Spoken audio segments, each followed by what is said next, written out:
நண்பர்களே வணக்கம். இது லைஃப் ஆஃப் கிச்சா எபிசோட் 8. இன்னைக்கு காலைல எழுந்திரிச்சு லஞ்சுக்கு சப்பாத்தி உருளைக்கிழங்கும் கூட ஒரு கொய்யாவும் எடுத்துட்டு ஆஃபீஸ் போயிட்டேன். இன்னைக்கு கொஞ்சம் நம்ம ஜிம் செக்ஷனை பற்றி தான் அதிகமாக பேசுகிற மாதிரி இருக்குது. ஸோ அதனால் வாங்க வீடியோக்குள்ளே போகலாம். அண்ணன் 2 மாதத்துக்கு அப்புறம் நம்ம ஜிம் ஒர்க் அவுட்டோட செஷனை மாத்திரம் இன்னியோட.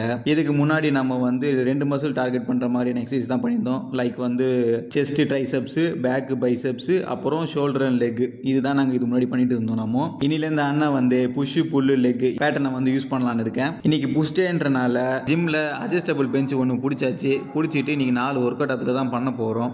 முதல்ல ஷோல்டருக்கு டம்பிளில் ஷோல்டர் ப்ரெஸ் போட்டோம். அதே பெஞ்சை திருப்பி கொஞ்சம் 75 டிகிரி ஆங்கிள் வச்சுட்டு லேட்டரல் ரைஸில் ஒரு செட்டு போட்டாச்சு. அப்புறம் அதே பெஞ்சை ஒரு 45 டிகிரி ஆங்கிளில் வச்சுட்டு அப்பர் செஸ்ட்டுக்கு வேரியேஷன் போட்டாச்சு. அதே பெஞ்சை ஃப்ளாட்டாக போட்டு செஸ்ட்டுக்கு டம்பிள் ப்ரெஸ் போட்டாச்சு. இது முடித்தவொடனே நேராக ரோப்பில் ட்ரைசெப்ஸுக்கு புஷ் டவுன் ஒன்றும் ஓவர் ஹெட் எக்ஸ்டென்ஷன் ஒன்றும் போட்டுட்டு வீட்டுக்கு வந்துட்டேன். வீட்டுக்கு வந்த உடனே ஒரு மனமான டீயை போட்டுட்டு அண்ணனுக்கு காரஞ்சாரமாக ஏதோ சாப்பிடணும் போலவே மைண்டு ஓடிட்டே இருந்தது. அதனால் கஞ்சி வச்சுட்டு மோர் மிளகா வறுத்து நைட்டு டின்னர் சாப்பிட்டுட்டு தூங்கிட்டேன்.